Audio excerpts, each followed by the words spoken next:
आज की क्लास का जो मकसद है बड़ा इंपॉर्टेंट है दोस्तों। एक प्रेजेंटेशन में आपको देने जा रहा हूं, ध्यान से समझिएगा। व्हाई दिस सेमिनार, इसकी हमें नीड क्यों हुई। एक चित्र आपके सामने, क्लास का एक चित्र है, उसमें एक टीचर पढ़ा रहा है और ढेर सारे बच्चे पढ़ रहे हैं। सिंपल सा, ये हमारी क्लासेस में होता, चाहे अभी आप अपने घर में बैठे, मैं ऑनलाइन क्लास के माध्यम से, मैं आपका टीचर हूं और स्टूडेंट के रूप में मुझे पढ़ और सीख रहे हैं। लेकिन दोस्तों एक बड़ा इंपॉर्टेंट फंडा है, जरा ध्यान से समझिए। और वो फंडा ये है कि एक टीचर को मैं ट्रांसमीटर बोलता हूं, ठीक है। ट्रांसमीटर जैसे एक रेडियो ट्रांसमिट करता है, एक सिग्नल ट्रांसमीटर है, तो वो जो उसके दिमाग में ज्ञान है वो अपने बच्चों को ट्रांसमिट करता है। मैं ऐसे हजारों लाखों बच्चों को डेली समय प्रबंधन, व्यक्तित्व प्रबंधन, पर्सनालिटी डेवलपमेंट के बारे में बात करता हूं। कुछ इसको सुनते हैं, कुछ इसको कहेंगे अरे क्या फालतू की बातें कर रहा है, वो किसी और चैनल पर जाके अपना गाल बजा के चले आएंगे, फिर कहीं और चले जाएंगे, कुछ और काम करेंगे। वो अपने दिमाग की गंदगी हर जगह छोड़ते चले जाते हैं। बट टीचर एक ट्रांसमीटर होता है। लेकिन यहां पर सवाल यह है, क्या टीचर को एग्जाम देना है? क्या टीचर को लबासना को फेस करना है? क्या उस एग्जामिनेशन हॉल में टीचर बैठेगा? नहीं, उसमें कौन बैठेगा? स्टूडेंट बैठेगा। स्टूडेंट कौन होता है? स्टूडेंट का दिमाग रिसीवर होता है। रिसीवर होता है जो सिग्नल को रिसीव कर रहा है। मेरी बात को बड़े ध्यान से समझिएगा और बात पहुंच जाए तो मुझे बताइएगा कि वो रिसीवर होता है। एक क्लास में ढेर सारे बच्चे बैठे होते हैं, कुछ एग्जाम में टॉप कर जाते हैं, राइट। अगर आप यहां देखेंगे तो कुछ एग्जाम में क्या कर जाएंगे? टॉप कर जाते हैं। कुछ एग्जाम में बहुत एक्सीलेंट वर्क करते हैं। और कुछ का दिमाग क्या होता है, इसमें ढेर सारे थॉट चलते हैं। इस उम्र में थॉट भी बहुत आते हैं, तो दिमाग में बहुत से विचार चल रहे हैं। कोई मोबाइल चेक कर रहा है, कोई कुछ सोच रहा है, कोई ध्यान से टीचर की बात को सुन रहा है, कोई जो है वो किसी और दुनिया में, उसको क्लास का लेक्चर पसंद नहीं आ रहा है। तो एक जो क्लास होती है उसमें अलग अलग तरह के रिसीवर्स होते हैं, अलग अलग तरह के मानसिकता। इस समय भी अभी कोई बैठा होगा, इस समय किसी ने पूछा तुम कैसी हो, अभी चैट चल रहा है, तुम कैसी हो, कहां से हो। अब उसको इससे मतलब नहीं है कि एक व्यक्ति अपना अंतरराष्ट्रीय ज्ञान लेकर जो है एक सेमिनार के माध्यम से आपकी समस्या का समाधान दे रहा है। इसी क्लास में कई लोग तुम कहां से हो, तुम कहां से आई हो, आज ही सब कुछ पटा लेना चाहते हैं, आज ही जो है वो अपना घर बसा लेना चाहते हैं। उनको संसार की और किसी चीज से कोई लेना देना नहीं है। तो क्योंकि माइंड है, अब जरा ध्यान से समझिए, कुछ इसको बड़े ध्यान से सुन रहे हैं कि आज मेरी एक समस्या का समाधान निकलेगा।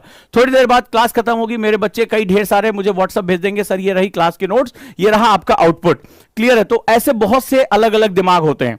मुझे बताओ कि क्लास में कोई ऐसा स्टूडेंट है जो यूपीएससी की तैयारी करने जा रहा है, अपनी क्लास में जा रहा है और वो ये सोच के जा रहा है कि मुझे फेल होना है, मुझे मां बाबूजी के पैसे को आग लगा देनी है, ये मेरा बाप मेरा दुश्मन है, मुझे इसके पैसे को बर्बाद करके दिखा देना, मुझे अपना करियर बर्बाद करके दिखा देना। क्या कोई स्टूडेंट इस नजरिए से किसी कोचिंग में, किसी एकेडमी में जाके एडमिशन लेता है? मुझे हां या ना में इसका जवाब दो। क्या जितने भी बच्चे इस क्लास में जाते हैं, क्या वो एक सपने के साथ नहीं जाते कि मुझे यूपीएससी क्रैक करना है, मुझे जो एग्जाम देना है? या कोई ऐसा भी है कि मां बाबूजी को बर्बाद कर दूंगा, जमीन पे ले आ दूंगा, सपनों को उनके ध्वस्त कर दूंगा? ऐसा भी कोई स्टूडेंट है? नहीं है, राइट। तो सिंपल सा फंडा है कि सारे स्टूडेंट एक ही मकसद के साथ क्लास में जाते हैं। लेकिन ऐसा क्यों होता है? ऐसा क्यों होता है? मेरे गुरु ने मुझसे पूछा था, ये मेरे एनएलपी के टीचर ने, कि ऐसा क्यों होता है कि कुछ बच्चे क्लास में टीचर के साथ चलते हैं, उनकी हर बात को समझते हैं, और कुछ बच्चे, एक बड़ी संख्या होती है, जिनको फेलियर का सामना करना पड़ता है, जिनको क्लास में टीचर के साथ कोई कनेक्शन ही नहीं बन पाता, कोई ऐसा नहीं होता है कि वो क्लास के साथ चल पाता है।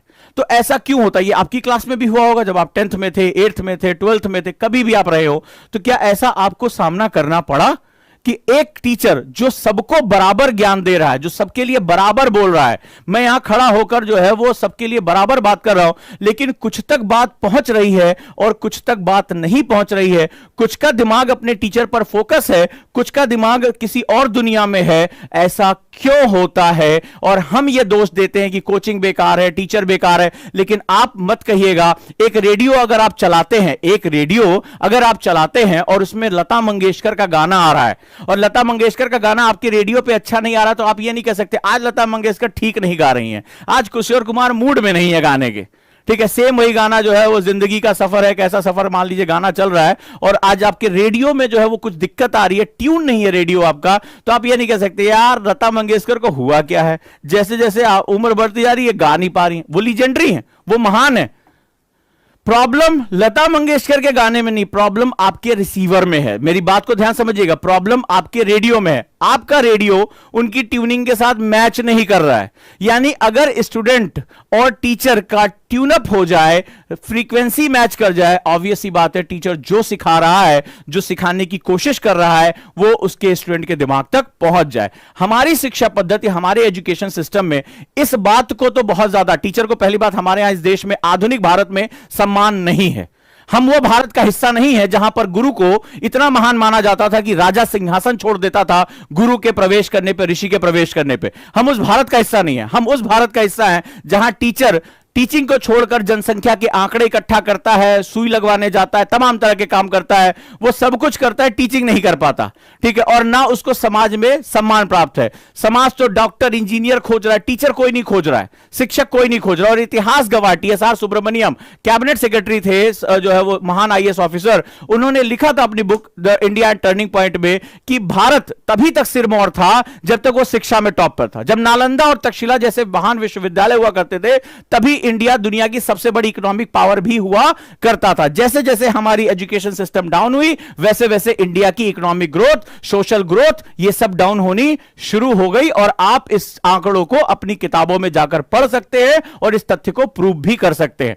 चलिए आगे चलते हैं। इसका मतलब मेरी आज की क्लास का जो बेसिक मकसद है वो इस ट्रांसमीटर से कहीं ज्यादा इस रिसीवर पे, यानी आपका दिमाग, इस क्लास में बिताया गया आपका समय और आपकी मनोस्थिति। अब आज मैं आपसे बताने जा रहा हूं कि आप एक बेहतरीन रिसीवर कैसे बन सकते हैं और अपनी टीचर की पढ़ाई गई बात को ज्यादा से ज्यादा, कम से कम समय में कैसे अडॉप्ट कर सकते हैं, कैसे ग्रहण कर सकते हैं। और डेफिनेटली आपकी यह चाहत है या नहीं है कि मैं जिस क्लास में बैठूं उस क्लास का मैक्सिमम हिस्सा मैं निचोड़ लूं? यस या नो मुझे अभी अपने मैसेज से बताएं। हां सर, हमारी यह बहुत बड़ी चाहत है कि हम अपनी क्लास का ज्यादा से ज्यादा हिस्सा, ज्यादा से ज्यादा कॉन्सेप्ट उसी समय निचोड़ लें। क्लियर है? ऐसा हुआ है? चलिए, अगर ऐसा है तो इसका हम जवाब भी देते हैं। इसका जवाब बहुत ही सिंपल है, बहुत सिंपल है, लेकिन इसकी मैथोलॉजी के लिए आपको थोड़ी सी मेहनत करनी पड़ेगी। एक्चुअली होता क्या है कि जो इस क्लास की मैंने अभी आपको फोटो दिखाई, हर क्लास में 2 तरह के स्टूडेंट होते हैं, लेकिन इनके दिमाग के अंदर कोई नहीं झांक सकता। हम स्टूडेंट को बेसिकली उसकी मार्कशीट पर देखते हैं। इस बार तो 12th में ये बवाली खत्म कर दिया, मार्कशीट का चक्कर ही उड़ा दिया। तो अब ऐसी कंडीशन में क्या हुआ कि 2 तरह के स्टूडेंट होते हैं, एक लर्नर और एक नॉन लर्नर। इसको और माइक्रो कैटेगरी में हम करें, एक होता है एक्टिव स्टूडेंट और एक होता है पैसिव स्टूडेंट। ध्यान से मेरी बात समझना, एक होता है एक्टिव स्टूडेंट और एक होता है पैसिव स्टूडेंट। एक्टिव स्टूडेंट वो होता है जो अपनी क्लास के साथ कोऑर्डिनेट करता है, उसका जो सिग्नल होता है, उसका जो रेडियो होता है, वो स्टेशन के साथ ट्यून होता है। यानी उसके यहां लता मंगेशकर के गाने बिल्कुल सही बज रहे हैं, यानी टीचर जैसे जैसे जो बोल रहा है उसको वो चीजें समझ में आती हैं। एक होता है पैसिव लर्नर, ठीक है, वो पैसिव लर्नर जो शरीर से उस क्लास में होता है, बॉडी उसकी क्लास में, लेकिन उसका दिमाग, उसका ओरिएंटेशन, उसका एप्टीट्यूड, उसका रुचि, ये सब कुछ कहीं और होता है, या वो इस क्लास में नहीं रहना चाहता। तो टीचर किसी और दिशा में और स्टूडेंट किसी और दिशा में, वो कभी ट्यून अप नहीं कर पाते। फॉर एग्जांपल यहीं पे बात कर लो, मैं कितना भी आपको अच्छा पढ़ा लूं, कुछ स्टूडेंट, मैंने हमेशा, अगर आपको याद होगा, मैं हर क्लास से पहले आकर कहता हूं कि अपना पेन और पेपर निकाल के रखो। क्यों कहता हूं इसको आज मैं अभी जस्टिफाई कर दूंगा कि उस एक स्टेटमेंट के पीछे क्या महत्वपूर्ण कारण होते हैं, वो आपको समझना बहुत जरूरी है। तो यहां पर क्या होता है, 2 तरह के स्टूडेंट और एक होते हैं वो कुछ नहीं, कुछ भी बोले जा रहे हैं, वो अपना टाइप किए जा रहे हैं, वो अपनी दुनिया में मस्त है, उनको कोई लेना देना नहीं है कि टीचर क्या बोल रहा है। तो उन्हें लगता है कि वो शायद एहसान कर रहे हैं, यहां पे वो भूल रहे हैं कि ये जो 1 घंटा है वो उनके जीवन का ही सबसे इंपॉर्टेंट घंटा है। पूरे जीवन का टोटल कैलकुलेशन में वो जो है वो फंस जाएंगे। अब इन दोनों के पास एक चीज कॉमन है और वो है टाइम। इसके पास भी 24 घंटे, इसके पास भी 24 घंटे, सेम डे ये भी एग्जाम देगा, सेम डे ये भी एग्जाम देगा, पर दोनों के बीच में फर्क होगा सिर्फ ट्रेनिंग का। एक एक्टिव स्टूडेंट है और एक पैसिव स्टूडेंट है, वो अपने टाइम को किसी तरह से काट रहा है, किसी तरह से आगे जाकर वो चीजों को मैनेज करता रहेगा और हो सकता है खींच खांच के पास करने की नौबत में आगे फिर वो निकलता चला जाएगा। ये एक्टिव स्टूडेंट है, इसको पता है कि मेरी क्लास का ओरिएंटेशन क्या है और मुझे कैसे इस टाइम को यूटिलाइज करना है, और इस तरह से यूटिलाइजेशन करके वो अपने आप को इस जो कंपटीशन है, इस प्रतियोगिता में आगे रखने का लगातार प्रयास करता है। Now this is the fact, आपको बिल्कुल क्लियर समझ में आ गया होगा।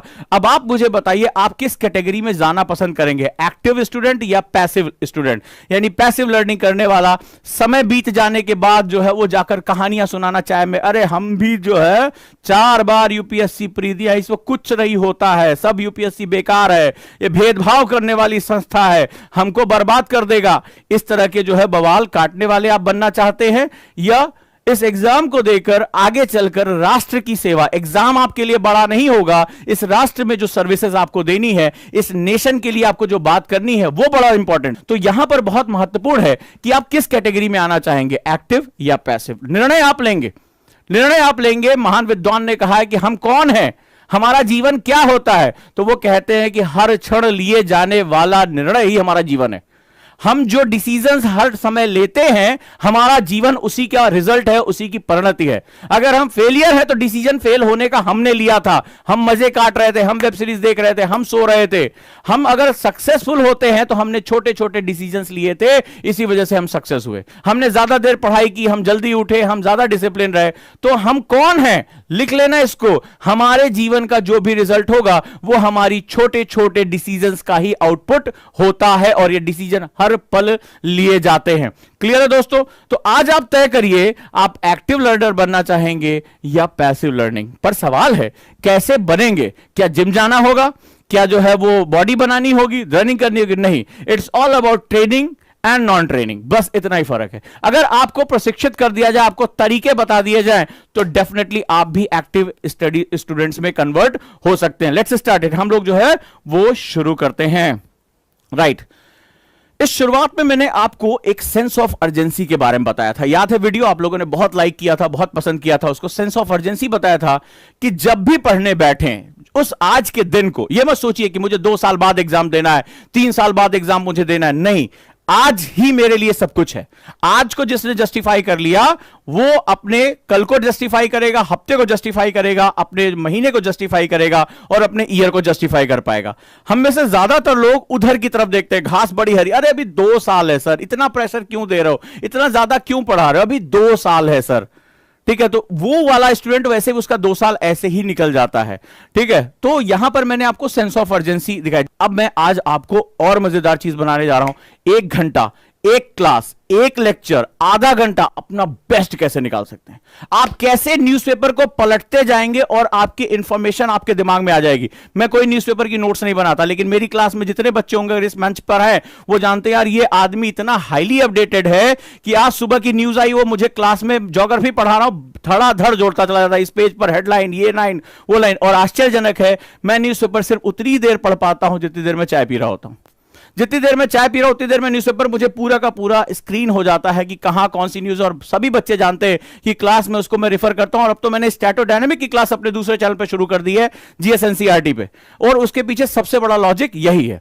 तो आखिर आप ये कैसे कर सकते हैं कि टीचर उधर बोलता रहे और इधर ज्यादा से ज्यादा चीजें मेरे दिमाग में आती रहे, मैं न्यूज़पेपर पढ़ूं तो ज्यादा से ज्यादा चीजें मेरे दिमाग में आ जाए, मैं अपने हर टाइम को कैसे यूटिलाइज कर सकूं। डेफिनेटली आप ये जानना चाहते होंगे, अब मैं आपको वो बताने जा रहा हूं।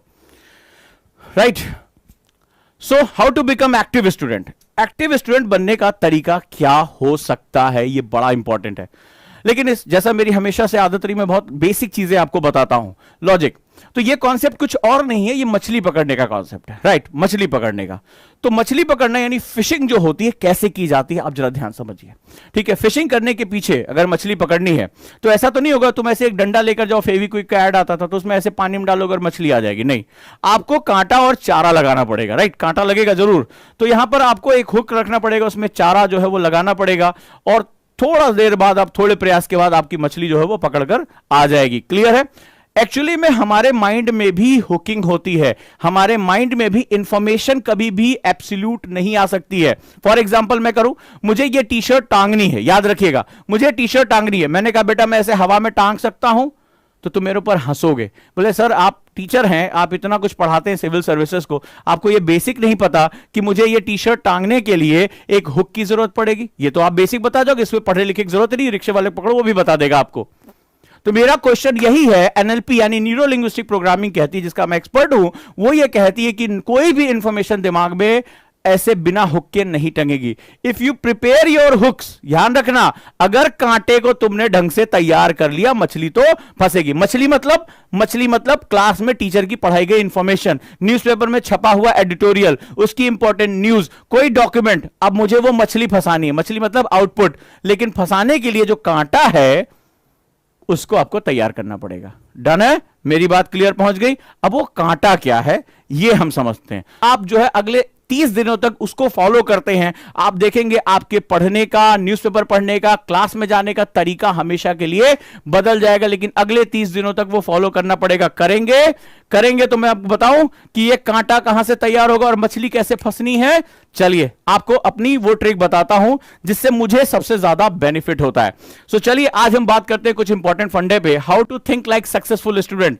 जो सफल स्टूडेंट होते हैं जैसे doctor Adapa Kartik UPSC topper, या तमाम अन्य लोग जैसे टीना डाबी, ये लोग कैसे पढ़ाई करते हैं और अपनी उन्हीं बुक से जो बिपिन चंद्र आपके पास, एनसीईआरटी आपके पास है, उसमें से अपना अर्क निकाल लेते हैं। Let's start it. चलिए लिखिए, सफल विद्यार्थी का कांटा, ठीक है, यानी कि वो अब मुझे मछली पकड़नी है तो वो कैसे मैं पकड़ूंगा। सबसे पहला, दुनिया भर के जाने माने लीडिंग एक्सपर्ट करते हैं, बी क्यूरियस। आप जो है वो क्या करने, जिज्ञासु बने। आपसे भी कहा गया होगा कि अच्छा स्टूडेंट वही होता है जो जिज्ञासु होता है। सुना होगा आप लोगों ने, आपने सुना होगा बहुत क्यूरियस होता है, वो प्रश्न पूछता है। ठीक है, तो प्रश्न तो मेरी क्लास में पूछते हैं, लेकिन कई बार मैंने देखा है कि स्टूडेंट बहुत ही वाहियात तरह के प्रश्न भी पूछ लेते हैं। उन्हें हर चीज में क्या क्यों कैसे लगाने को उनको पता ही नहीं होता है कि आईएएस ऑफिसर बनने के लिए या सक्सेसफुल होने के लिए मुझे किस तरह के प्रश्न और किस ऑर्डर में प्रश्न पूछने चाहिए। बहुत इंपॉर्टेंट है। हैपहजार्डली अगर आप गए तो इसका मतलब है आप फिर पूरी क्लास को भी डिस्टर्ब करोगे और अपने माइंड को भी डिस्टर्ब करोगे। ठीक है, जैसे सिंपल सा क्वेश्चन, ब्रह्मांड पढ़ा है सर, ब्रह्मांड कैसा होता है, ब्रह्मांड का कोना कैसा है। आप छोटे नर्सरी के बच्चे नहीं हो, वहां पर माता पिता इसका जवाब देते हैं। आप यूपीएससी की तैयारी करो और आपका पास टाइम लिमिटेड है, तो आपको स्ट्रक्चर क्वेश्चन पूछने की आदत होनी चाहिए, या अपने क्वेश्चन में इंफॉर्मेशन को सटा देने की, उसको ग्लू करने की आपके पास आदत होनी चाहिए। चलिए स्टार्ट करते हैं। How to think like successful student. Number 1, तो अदापा कार्तिक कहते हैं कि अगर आप बिगिनर हो, अभी आप सीख रहे हो, तो इसमें दोनों तरह के बच्चे हैं। अभी जो बिगिनर हैं वो कहते हैं कि आस्क सम क्वेश्चंस। लिखो, basic question if you are beginner. अगर आप बिगिनर हो तो आप ये क्वेश्चन पूछो। ठीक है, अदापा कार्तिक ने अपने सेमिनार में कहा कि मेरे 6-7 नौकर थे जिन्होंने मुझे आईएएस बना दिया। तो वो नौकर क्या थे, उन्होंने कहा कि आस्क सम क्वेश्चन। ठीक है, ये बेसिक है। अभी इसका एडवांस वर्जन आपको मैं बताऊंगा, जैसे हाउ, ठीक है, व्हाट क्या है ये, व्हेन कब हुई घटना, क्या चीज है, वेयर आपको भी ये बात कही गई होगी, लेकिन अभी आप इसको बेसिक आप लिखो इसको, हु कौन, वाई क्यों, विच। ये बेसिक क्वेश्चन है। अदापा कार्तिक कहते हैं कि मैं जब भी कुछ पढ़ता था, राइट, तो मैं जब भी कुछ पढ़ता था तो मैं इन्हीं का प्रयोग करता था, इनको छोटे छोटे हिस्सों में तोड़ लेता था कि हाउ कैसे हुआ, ये चीज कैसे हो रही, गांधी का आंदोलन कैसे हुआ, या कोई भी चीज है ये प्रोसेस कैसे हो रहा है, दिन और रात का प्रोसेस क्या है, रिवॉल्यूशन का प्रोसेस क्या है, ठीक है, व्हाट क्या चीज है, व्हेन कब हुआ, आप डाटा इकट्ठा कर सकते हो, वेयर कहां, प्लेस के बारे में जानकारी ले सकते हो, हु पर्सनालिटी के बारे में जानकारी ले सकते हो, वाई इसके रीजंस को आइडेंटिफाई कर सकते हो। और मैंने हमेशा कहा था, जब मैं एनसीईआरटी का क्लास शुरू कर रहा हूं, मैंने कहा था कॉज एंड इफेक्ट, यानी कारण और प्रभाव आज यूपीएससी में सबसे ज्यादा पूछे जाने वाला क्वेश्चन है, कारण और प्रभाव, राइट, एंड विच। ठीक है, तो ये बेसिक क्वेश्चन हो गए। डेफिनेटली आप लोग भी इसके बारे में जागरूक हो गए। अब मुझे एस्से लिखना है, मुझे आंसर राइटिंग करनी है, मुझे न्यूज़पेपर पढ़ना है, मुझे क्लास को तुरंत के तुरंत उठाना है, और यूपीएससी के हिसाब से कोई मुझे स्ट्रक्चर दे दे, ये तो मुझे पता है। तो चलिए अब यूपीएससी का स्ट्रक्चर हम देखते हैं। अगर आप यूपीएससी प्रिपरेशन कर रहे हैं तो आप किस तरह का स्ट्रक्चर उठा सकते हैं। Let's start it. चलिए, सबसे पहले जब मुझे कोई चीज पढ़ना होता है, विपिन चंद्रा है, भूगोल है, जो और भी कॉन्सेप्ट्स है, सबसे पहले मुझे पता होना चाहिए कि डिवीजन क्या है, यानी प्रारंभिक विभाजन मेरे पास कितना है। डिवीजन का मतलब है कि मैं किस पार्ट में, मैं आधुनिक भारत में हूं, मैं प्राचीन भारत में हूं, मैं आर्ट एंड कल्चर पढ़ रहा हूं, बहुत वास्ट है इसके अंदर सिलेबस। तो सबसे पहले मैं अपना माइंड सेट करूं कि मैं किस पार्ट में, मैं फिजिकल ज्योग्राफी में हूं, मैं वर्ल्ड ज्योग्राफी में हूं, मैं इंडियन ज्योग्राफी में हूं। सबसे पहले मुझे डिवीजन क्लियर होना चाहिए। रुकिए और सोचिए डिवीजन क्या है इसका। तो सबसे पहले मेरे चैप्टर का नाम क्या है, फोकस करो उस पे, यानी उसको एनालाइजिंग करो कि आप क्या है, जियोमॉर्फोलॉजी पढ़ रहे हो, ठीक है, लेसन्स क्या है और इसकी थीम क्या है, यानी इसकी विषय वस्तु क्या है, ये किसके बारे में बात कर रहा है, पृथ्वी के बारे में बात कर रहा है, एटमॉस्फेयर के बारे में बात कर रहा है, ये गांधी के बारे में बात कर रहा है, नेहरू के बारे में बात कर रहा है, इसकी बेसिक थीम क्या है। क्लियर है, पहला हमने विभाजन यहां से कर लिया। नेक्स्ट वन, अगर हम अगले में आते हैं तो फिर हम देखते हैं कि इसकी बेसिक प्रॉपर्टीज क्या है। प्रॉपर्टीज का मतलब है कैरेक्टरिस्टिक ऑफ थिंग्स, यानी कि विषय की विशेषता क्या है इसमें, इसके बेसिक प्रॉपर्टीज क्या हैं। जैसे मान लीजिए अगर आप पढ़ रहे हैं और आप इनसाइड ऑफ द अर्थ पढ़ रहे हैं ज्योग्राफी में, तो आपको पता होगा कि पृथ्वी के अंतरतम की जानकारी लेने के लिए मुझे भूकंपीय तरंगों की जानकारी का होना बहुत जरूरी है। अगर मुझे सीस्मिक वेव्स के बारे में नहीं पता होगा तो पृथ्वी के अंदर जो भी आधुनिक है वो मुझे नहीं पता होगा।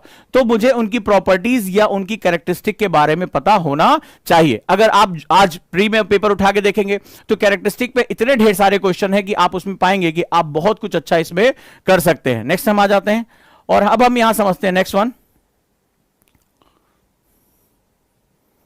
प्रॉपर्टीज के बाद जब हम प्रॉपर्टीज देख लेते हैं तो हम इसके अगले टॉपिक पे पहुंचते हैं। नेक्स्ट लिखिए, कोई भी चीज जो आज मेरे सामने है, याद रखिएगा अगर आप क्लास में हो और बहुत ही स्पेसिफिक यानी पढ़ना और लिखना दोनों आप एक साथ करना चाहते हैं तो इस कार्यक्रम को बनाते रहिए। कोई भी चीज जो आज मेरे सामने है उसका कोई ना कोई हिस्टोरिकल बेस होगा, अचानक से किसी दूसरे गोला से नहीं आई है। ये कौन गोला का है ये क्वेश्चन हमें नहीं पूछना, ऑब्वियस सी बात है। अगर आज हमारा संविधान है तो निश्चित रूप से इसकी बनने के पीछे एक लंबी प्रक्रिया होगी। आज हमने जो कानून बनाया है इसको बनने के पीछे एक लंबी प्रक्रिया होगी, एक इसका हिस्टोरिकल बैकग्राउंड होगा। जैसे आप जब लक्ष्मीकांत पढ़ते हैं तो पहला चैप्टर जब आप पढ़ते हैं तो आपने देखा होगा हमारे कॉन्स्टिट्यूशन का हिस्टोरिकल पर्सपेक्टिव यानी उसका ऐतिहासिक कालक्रम सबसे पहले बताया जाता है कि नहीं। वहां पर हम रेगुलेटिंग एक्ट से शुरू करते हुए और 1935 के एक्ट से 1947 तक हम आते हैं और लगातार सबसे पहले राइटर आपको समझाता है कि हमारे संविधान के विकास के पीछे कौन कौन से मूलभूत कारण उत्तरदायी थे। यस या नो आप मुझे बताएं।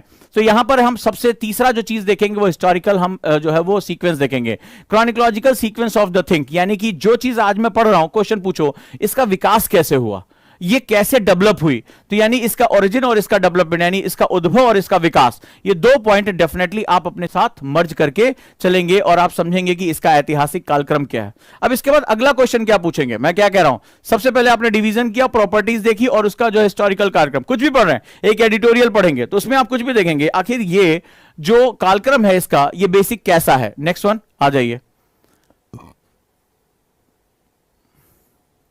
इसके बाद देखेंगे आप स्ट्रक्चर या संरचना कि लोग इस चीज की संरचना क्या है। जैसे हमारा पार्लियामेंट, हमारे पार्लियामेंट का स्ट्रक्चर क्या है, ठीक है, हमारा मंत्रिमंडल इसका स्ट्रक्चर क्या है, अर्थ का क्रस्ट हो गई पृथ्वी की भूपरपटी इसका स्ट्रक्चर क्या है, इसमें कितनी रॉक्स हैं कितने मिनरल्स हैं। तो हम इसके बाद उसकी संरचना को आइडेंटिफाई करते हैं।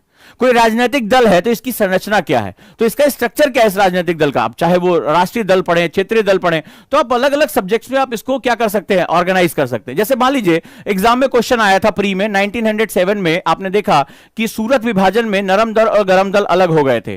तो आगे चलकर फिर क्वेश्चन आता है नरम दल और गरम दल के बेसिक स्ट्रक्चर में क्या अंतर था। तो 1907 का क्वेश्चन आपको याद होगा प्री में आया। जो ये मैंने यूपीएससी के हिसाब से इसको मॉडिफाइड किया, अगर आपने इस तरह से पढ़ना शुरू कर दिया क्वेश्चन आपका बाहर जाएगा ही नहीं। क्लियर है, चलिए आगे हम लोग देखते हैं नेक्स्ट, और वो है फंक्शन। फंक्शन का मतलब होता है कार्यविधि। कार्यविधि मतलब व्हाट थिंग्स डू, यानी चीजें कैसे काम कर रही हैं। ठीक है, कोई पॉलिटिकल दल कैसे काम कर रहा है, कोई राजनीतिक व्यवस्था कैसे काम कर रही है, आरबीआई कैसे फंक्शन कर रहा है। आरबीआई का फंक्शन अगर आप जरा सा भी अगर आप पढ़े होंगे आपको पता है कि बैंकों और आरबीआई का फंक्शन प्री में बहुत ज्यादा पूछा जाता है। यस या नो मुझे बताते रहिए। हां सर ऐसे ही पूछा जाता है, तो फंक्शन पूछा जाता है। आपने देखा होगा तमाम गवर्नमेंट ऑर्गेनाइजेशन के फंक्शन पूछे जाते हैं, तमाम पर्यावरणीय ऑर्गेनाइजेशन के फंक्शन पूछे जाते हैं, कैसे काम कर रहा है। आपने यूनाइटेड नेशन पे, संयुक्त राष्ट्र पे, उसके फंक्शंस पे, आईएमएफ पे, डब्ल्यूटीओ पे आपने कितने क्वेश्चन प्री में या तमाम तरह के एग्जाम्स में आपने डेफिनेटली देखे होंगे। राइट और रॉन्ग आपने देखा, फंक्शंस पे क्वेश्चन है। इसके बाद हम अगला चलते हैं और अगली चीज पे हम थोड़ा ध्यान देते हैं। इसके बाद हमारा क्या है, रीजंस, बहुत इंपॉर्टेंट है। आखिर जो चीज हो रही है, मान लीजिए आपने पढ़ा आज न्यूज़पेपर में कि आरबीआई बैंक दरों को जो रेट्स हैं वो इसको समान रखना चाहती है। कल तक हमने पढ़ा था कि आरबीआई के पीछे जो है वो रेट्स जो है वो बढ़ा रही है। तो रीजन क्या है कि बढ़ा रही है, स्थिर रख रही है, आखिर उसके कारण क्या है। अगर आप एक एडिटोरियल पढ़ते समय आपने उसके कारणों को आइडेंटिफाई कर लिया, कुछ भी आपने देखा, इसके रीजंस क्या है, मुझे एक पॉइंट मिल गया। यूपीएससी रीजंस पूछता है। जैसे आज आपने पढ़ा होगा कि पेट्रोल के दाम बढ़ते चले जा रहे हैं, देश में बढ़ते, तो एक बता रहे यार ये सरकार की हम ऐसी तैसी कर देंगे फलाने। वो जो चाय की दुकान पर बैठ के न्यूज़पेपर पढ़ने वाला सिस्टम यूपीएससी में नहीं चलता है। You have to find out the identify. अब उसमें आइडेंटिफाई, जब रीजंस आपने आइडेंटिफाई किया, आपने देखा कि पिछली सरकार ने ऑयल बॉन्ड्स जारी किए, और ऑयल बॉन्ड जारी करने की वजह से सरकार के ऊपर लायबिलिटी हो गई। उस समय जो जारी किए गए थे बॉन्ड, वो 10-15 साल की मेच्योरिटी में थे, और 10-15 साल की मेच्योरिटी की वजह से अब उसको रीपे करने का टाइम आ रहा है, विच इज तो क्या होगा, सरकार के ऊपर लायबिलिटी हो गई। इधर कोरोना की वजह से हमारी आर्थिक जो प्रगति है वो लगातार बंद होती चली जा रही है। अब सरकार के ऊपर डबल साइड जो है एक्सेसिव पे आ गया, तो सरकार यहां पर जो है वो क्या कर रही है, वो दामों को बढ़ाते हुए वहां से उसको रीपे करने का ऑप्शन कर रही है। तो ये दोनों के बीच में, एक चाय की दुकान पे अभी एक्स मिलेगा, मोदी सरकार को हटा देंगे, इस तरह की जो बात कर रहे हैं वो वहां पर नहीं होगा। आप किसी सरकार के अंतर्गत काम नहीं कर रहे, आप संविधान के अंतर्गत काम करने जा रहे हैं। तो यहां पर क्या होगा, you have to find out reasons, कि आखिर ये जो चीजें हो रही हैं उसके पीछे कारण क्या है। क्लियर है? रीजंस आइडेंटिफाई करने के बाद आप अगले चरण में जाएंगे और आप प्रोसेस यानी प्रक्रिया के बारे में बात करेंगे। ठीक है, हाउ थिंग्स वर्क, तो आप उसकी प्रोसेस को ढूंढेंगे, किसी भी चीज का होना। ठीक है, मान लीजिए आरबीआई विदेशों में संपत्तियों को अधिग्रहण करने की बात कर रहा है, फॉरेन एक्सचेंज की बात कर रहा है, किसी भी तरीके की बात कर रहा है, आपको उसकी प्रक्रिया यानी प्रोसेस को जानना पड़ेगा। गांधी ने कहा कि हम अंग्रेजों से आजादी लेकर रहेंगे, आपने इतिहास की किताब में पढ़ा, एनसीईआरटी में पढ़ा, बट प्रोसेस क्या था, गांधी ने क्या क्या किया? तो उन्होंने कहा कि हम जो है वो सविनय अवज्ञा आंदोलन चलाएंगे, सिविल डिसोबीडिएंट मूवमेंट चलाएंगे। क्या था इस सिविल डिसोबीडिएंट मूवमेंट में? लोगों ने कैसे जो है अवज्ञा कैसे करेंगे, हम लोग किन किन क्षेत्रों के लोग अवज्ञा करेंगे, क्या इसमें किसान शामिल होंगे, घर की महिलाएं कैसे शामिल होंगी, क्या सरकारी नौकर इसमें शामिल थे, कौन कौन, या केवल ये राजनेता करने वाले थे? तो आपने उसकी प्रक्रिया को पहचाना, और जिसने इस तरह से पढ़ लिया उसको तो कोई भी क्वेश्चन इधर से उधर चला जाएगा, उसको कोई टेंशन ही नहीं आनी है। ये बात याद रखिएगा। और आप अगर थोड़ा भी किताब पढ़ते हैं, थोड़ा भी जानते हैं, मैं इसको पूरा करने दीजिए, आपको पता होगा क्वेश्चन इसके बाहर नहीं जाता, बस मुझे यही पढ़ना ही है। राइट, अब इसके बाद अगला जो आता है, इसके बाद अगर आपने ये स्टेप पूरा कर लिया, आपका माइंड जो है वो तेजी से आगे बढ़ेगा, और अब आप उस स्थिति में पहुंच जाएंगे जिसको हम लोग कहते हैं ब्रिलियंट स्टूडेंट, या जिसे बौद्धिक मानसिकता वाला छात्र कहते हैं। वो क्या होगा, वो इवैल्यूएशन, मूल्यांकन करना। किसी चीज को अच्छा या बुरा कहने के पीछे जो सबसे बड़ा लॉजिक होता है, एक तो या तो तुम एकता कपूर के सीरियल की वो जो वैम्प हो वो बन जाओ कि ठीक है, अरे सास को कैसे निपटाना है, ये वाला अलग मामला है। लेकिन किसी भी चीज को अगर आपको इवैल्यूएट करना है, ये चीज अच्छा है, ये बुरा है, तो आपको उसके प्रॉस एंड कॉन्स, उसके सभी पक्षों की जांच करनी पड़ती है। और ऊपर जो मैंने बताया है कि प्रक्रिया, कारण, सीक्वेंस, ये आपको पूरी चीजों के साथ जोड़ के दिखा देगा। ठीक है, तो आप क्या होगा, इवैल्यूएशन कर सकते हैं, मूल्यांकन कर सकते हैं कि ये चीजें कैसी हैं। ठीक है, how things good things are, चीजें कैसे अच्छी होती हैं, उनका रोल क्या है हमारे जीवन में। ठीक है, ये सभी बहुत महत्वपूर्ण है। जैसे मान लीजिए मैंने किसी स्टूडेंट को डांट दिया, अब जांग सर बहुत खराब आदमी, हम इनकी क्लास में नहीं जाएंगे, छोड़ के भागो, पता नहीं क्या बोले चले जा रहे हैं। एक को पता है कि यार इन्होंने डांटा इसलिए कि इससे मेरे जीवन का भला हो जाए, मैं एक बड़ी गलती कर रहा था, तो इनका मेरे जीवन में क्या रोल है, इसी हिसाब से आप अपना इवैल्यूएशन यानी मूल्यांकन करेंगे। आप उसका मूल्यांकन करने पे आप बताएंगे नहीं, ओजांग सर ने मेरे भले के लिए मुझे डांटा है, कल जब मैं आईएएस बन जाऊंगा तो समाज में मेरा ही नाम होगा, लोग मुझे, मेरे नाम के पीछे आईएएस लगेगा, ओजांग सर के पीछे नहीं लगेगा नाम। तो अगर आप इवैल्यूएट करने के लिए आपको न्यूट्रल होकर पक्ष और विपक्ष दोनों को आपको इवैल्यूएट करना आना चाहिए। राइट, नेक्स्ट हमारा पॉइंट है, और वो है क्लासिफिकेशन या वर्गीकरण। मतलब मैं किसी चीज को पढ़ा, मैं उसको चार्ट मेथड में उसका वर्गीकरण कर सकता हूं। इसको क्लासिफिकेशन, अच्छा बुरा, पॉजिटिव निगेटिव, समुद्री जो है वो स्थलाकृति या जो है वो स्थलीय स्थलाकृति, इन दोनों के बीच का अंतर, मैं उसका वर्गीकरण कर सकता हूं, उसका क्लासिफिकेशन कर सकता हूं। क्लियर है? ये स्टैटिक पार्ट हो गया। नेक्स्ट हम आ जाते हैं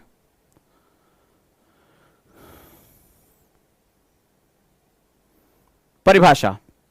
अगर जरूरत हो तो हमें इसकी परिभाषा यानी इसकी डिफिनीशन की आवश्यकता पड़ेगी। मान लीजिए आपने कहा कि बैंक दरों को, बैंक रेट्स को आरबीआई ने स्थिर रखा है, तो एक चाय की दुकान वाला भी हाँ भैया आरबीआई ने ब्याज नहीं बढ़ाया है ऐसे बोलेगा। लेकिन सवाल है, यूपीएससी का स्टूडेंट क्या कहेगा, ये बैंक रेट क्या होता है, what is the definition of bank rate, what is the definition of repo, reverse repo, ये चीजें क्या होती हैं, मॉर्टगेज किसे कहते हैं। तो वो क्या करेगा, उसका माइक्रो एनालिसिस करेगा। और माइक्रो एनालिसिस जब आप करते हैं तो उस चीज को परिभाषित करने की जो एक्यूरेट चीज होती है, एक्यूरेट चीज होती है, जैसे होगा चाचा से पूछे, ये चाचा ये बैंक रेट क्या होता है, अरे वो जो है ना, वो आरबीआई जो है ना, वो अपना जो है बंबई वाला, वो बैंकवा को कुछ यार लेता देता है, उसी को यार बैंक रेट बोलते हैं, वो बैंकवा में जो रेट चलता है वो बैंक रेट होता है यार, अब जाके पूछ लेना। तो ये एक तो परिभाषा ये होगी। और तुम भी सोचते हाँ जो बैंकवा में रेट चलता है वही जो है बैंक रेट ना, इसकी एग्जैक्ट डिफिनीशन क्या होगी जो तुम्हें सीधे एक लाइन में पेनिट्रेट करे। What is the meaning of bank rate here, what is the meaning of repo, reverse repo, blue ocean strategy, what is the difference between the Indian ocean strategy and Pacific ocean strategy, जो मैं आपसे बात करने जा रहा हूं। Neighbour first policy, cheque book policy, बलक का डायलेमा, ये जो छोटे छोटे शब्द होते हैं जिनको हम रोज न्यूज़पेपर में यूज करते हैं, इनका सही मतलब निहितार्थ क्या है, उसी को हम लोग डिफिनीशन कहते हैं, राइट। तो इसका मतलब होता है व्हाट थिंग्स मीन। और आप आश्चर्य करेंगे, मोस्टली स्टूडेंट जो है वो इसी पार्ट को उड़ा देते हैं, क्योंकि न्यूज़पेपर उसी तरह पढ़ने की आदत है, ज्ञान उसी तरह। शिक्षक भी उसको जो है डाटा देकर चला जाता है, टीचर वो भी खुश रहते हैं, बोले अरे मास्टर साहब लिखा दिए कम से कम शब्दों में, पीडीएफ हमें दे दिया तो हम आईएएस बन जाएंगे। और वो भूल जाते हैं कि बिना इसके उसका आप क्रक्स कभी भी आइडेंटिफाई नहीं कर सकते। If you are not able to identify the meaning of bank rate, तो तुम्हें क्या पता कि आरबीआई क्या कर रहा है एग्जैक्टली, और इसका इकोनॉमी में क्या प्रभाव पड़ने जा रहा है, right. So that is one of the most important फंडा, जहां पर हम एक्यूरेटली उस चीज को डिफाइन करने के लिए एक डिफिनीशन को आइडेंटिफाई करते हैं। इसी को मैं बीटीएल भी कहता हूं, बिटवीन द लाइन, यानी इसके मतलब और इसका अनुप्रयोग यानी इसके एप्लीकेशन दोनों आपको पता होने चाहिए। और last but not least, you have to identify the personalities, व्यक्तित्व, जिसमें आप बनने की प्रक्रिया में हो। आप व्यक्तित्व बनोगे तो कोई भी व्यक्तित्व जो चीजों को ड्राइव कर रहा है, ठीक है, कोई ऐसा विदेश नीति का निर्धारक जो फॉरेन पॉलिसी को डिफाइन कर रहा है, इतिहास में कोई व्यक्ति जिसने कोई भी एक मूवमेंट क्रिएट किया, चाहे वो सुभाष चंद्र बोस रहे हो, चाहे वो पटेल साहब रहे हो, कोई भी एक व्यक्ति हो, राइट। तो एक वो व्यक्ति हो गया, पर्सनालिटीज रहे हो। और दूसरा, आधुनिक समय में वो लोग जो एक बदलाव लेकर आ रहे हैं, कोई पर्यावरणविद है, कोई पानी को बचाओ का आंदोलन कर रहा है, कोई महिला सुरक्षा पे काम कर रहा है। So these are the personalities वो होते हैं जो पर्सन के अंदर आग पैदा करते हैं। याद रखिएगा, पर्सनालिटीज वो होती हैं। What is the difference between person and personalities? तो पर्सन हो गया, मां बाप ने पैदा किया, एक जैविक आइडेंटिटी है, फलानवे का बेटा है, फलानवे का पति है, फलानवे की पत्नी है, ये आपके क्या है, आप एज अ पर्सन हो। पर्सनालिटीज वो होती हैं जो लोगों की जिंदगी में एक मायने पैदा करती हैं, एक अर्थ पैदा करती हैं। उनको पता चलता है कि मेरे जीवन का मकसद क्या है। हम ज्यादातर इंसान जो है वो अपने जीवन के मकसद को, एम ऑफ द लाइफ, जानते ही नहीं है। तो जो व्यक्तित्व होता है वो संघर्षों से निकलता है, वो दबाव झेलता है, वो अपने ज्ञान की खोज करता है, स्वयं को जानता है, स्वयं के मकसद को जानता है और अपने उद्देश्यों के लिए हर कुछ करने को तैयार होता है। चाहे वो गांधी की तरह जेल जाना हो, यातना सहना हो, सुभाष चंद्र बोस की तरह जो है वो निर्वासन में रहना हो, सभी कुछ यातनाएं वो समझ जाता है, क्योंकि उसके लिए जीवन से बड़ा उद्देश्य हो जाता है। तो पर्सनालिटीज कौन सी होती हैं? पर्सनालिटीज वो होती है जिनके लिए जीवन से बड़ा उनका उद्देश्य हो जाता है। वो समस्त चीजों को अपने उद्देश्य के लिए निछावर कर देते हैं। इनको पर्सनालिटीज यानी व्यक्तित्व बोलते हैं। और ऐसे व्यक्तित्व अपने द्वारा प्राप्त जो अर्जित ज्ञान है, जो नॉलेज है, जो अनुभव है, वो दूसरे व्यक्तियों में भी झोंक देने की ताकत रखते हैं, उनके अनुयायी बनते हैं। गांधी जब निकलते हैं दुबले पतले लाठी लेकर, तो हजारों लाखों की संख्या में लोग उनके साथ चले जाते हैं। सुभाष चंद्र बोस जब आह्वान करते हैं कि तुम मुझे खून दो, मैं तुम्हें आजादी दूंगा, तो जो महिलाएं प्रत्यक्ष रूप से लड़ नहीं सकती, वो अपने शरीर से जेवर उतार कर उनको समर्पित कर देती हैं। पुरुष कहते हैं कि हम प्राण देने को तैयार हैं आपके लिए, वो तुम मुझे खून दो, मैं तुम्हें आजादी दूंगा। ये एक आवाहन, मार्टिन लूथर किंग का आवाहन, नेल्सन मंडेला का आवाहन, ये व्यक्तित्वों का आवाहन है। और इसके लिए हजारों लाखों की संख्या में लोग जान देने को तैयार हो जाते हैं। तो व्यक्तित्व की परिभाषा याद रखिएगा, व्यक्तित्व के लिए जीवन से बड़ा उद्देश्य होता है, उनको अपने उद्देश्य में बहुत विश्वास होता है और अपने उद्देश्यों की प्राप्ति के लिए वो अपना समस्त कुछ झोंकने को तैयार होते हैं। तो आपको एक व्यक्ति के रूप में जीवित रहना है या एक व्यक्तित्व के रूप में, आज से आप तय करेंगे। जैसा तय करेंगे, इतिहास आपका मूल्यांकन भी वैसा ही करेगा। हो सकता है कि आपके परिवार की 2 पीढ़ियों के बाद आपका नाम याद रखने वाला कोई ना हो, और ऐसा भी हो सकता है कि आपके इस दुनिया से जाने के बाद इस संसार में हजारों हजारों वर्ष तक आपका नाम लिया जा सके। यह तय आप करेंगे, यह तय आप करेंगे। तो यह हमारे व्यक्तित्व रहे। तो जो मैंने आपको बताया, ये अगर इस मेथड में, ये बेसिक मेथड जो आप जानते हैं, ये मैंने क्रिस्टलाइज किया है किताबों के हिसाब से, history, geography, economy, polity, newspaper, इनको पढ़ने का यह तरीका है। अगर आप एक दिन में नहीं आएगा ना, सुनकर आएगा, मैंने कहा 30 दिन द वन थिंग, कल इसीलिए मैंने द वन थिंग की क्लास ली, इसको चार्ट बनाओ और अब पढ़ने की प्रक्रिया इसके हिसाब से डालो। तकलीफ होगी, फिर वापस आओगे, फिर तकलीफ होगी, फिर वापस आओगे, लेकिन ये तकलीफें व्यक्तित्वों का गर्भस्थल होती हैं। याद रखिएगा, जब कोई बच्चा या बच्ची पैदा होता है, इस संसार में आता है, तो माता के गर्भ में, वहां से वो निकलकर इस संसार में पहुंचता है। तो जो तकलीफें होती हैं, जो चुनौतियां होती हैं, चैलेंजेस होते हैं, वो इन व्यक्तित्वों का गर्भस्थल होते हैं। ये वो वुम्ब है जहां से निकलकर ये संसार को रास्ता दिखाते हैं। तो कभी चुनौतियां या तकलीफें आए ना, तो घबराना नहीं, समझ लेना कि तुम्हारा जन्म होने की स्थिति में है, तुम्हारा व्यक्तित्व अब जन्म लेगा। तो इसको याद रखिएगा। अब आप तक मेरी बात अगर पहुंच गई है तो इसको आज से फॉलो करिए, बनाइए इसको खूबसूरत अपने कलर्स में और अपनी दीवार के सामने लिखिए द वन थिंग। ये मेरा एक चीज है, मुझे इसको 30 दिन तक फॉलो करना है, जब तक मैं इसको आदत में ना कन्वर्ट कर दूं। मैं न्यूज़पेपर, किताब, नोट्स इसी फॉर्मेट में पढ़ूंगा और धीरे धीरे तुम्हारे दिमाग में परिवर्तन आने शुरू होंगे। तय कर लीजिए कि आज से आप व्यक्ति रहेंगे या व्यक्तित्व रहेंगे। और यह भी जान लीजिए, व्यक्तित्व बनने की कीमत बहुत बड़ी चुकानी पड़ती है। कई लोगों को अपने प्राण तक गंवाने पड़े। लेकिन मैंने कहा ना, जब व्यक्तित्व का अध्ययन करते हैं संसार के, तो वो व्यक्ति होते हैं, वो व्यक्ति होते हैं जिन्हें अपने जीवन से बड़ा अपना उद्देश्य दिखाई पड़ता है। जिस दिन तुम्हारे अंदर इनलाइटमेंट हो जाए कि मेरा मकसद मेरे जीवन से भी उच्च हो चुका है, आप समझ लेना कि संसार अब आपको फॉलो करने को तैयार बैठा है। अगर मेरी बात पहुंच गई तो मुझे जरूर बताइएगा। उम्मीद करता हूं कि आज मैंने आपकी कुछ समस्याओं का समाधान दिया। आप एक्टिव लर्नर कैसे बनेंगे? टीचर पढ़ाता जा रहा है, इसको क्रक्स करते चले जाओ, धीरे धीरे आदत में अपने आप। मुझे आज नोट्स नहीं बनाना पड़ता, दिमाग अपने आप, मैं बहुत ध्यान से सबको सुनता हूं और 2-3 दिन बाद अगर मुलाकात होती है तो मैं उसको एज इट इज उसको बात बता देता हूं, तुमने ये बात वहां कही थी। वो कई बार आश्चर्य, आपने कब इतने ध्यान से सुन लिया? तो यहां पर जो है वो बहुत महत्वपूर्ण जो है वो बात होती है। और यहां पर इसका कारण है कि मैं उसको इसी तरह से स्ट्रक्चर कर देता हूं। वो जैसे जैसे बोलता जा रहा है मैं उसको अलग अलग कॉलम में डाल देता हूं। अब मेरी वो आदत बन गई। शुरू में मुझे भी तकलीफ हुई थी, तुम्हें भी तकलीफ होगी, ये बात याद रखना। पर तकलीफों से निकलने का नाम ही जीवन है, ये भी आप याद रखना।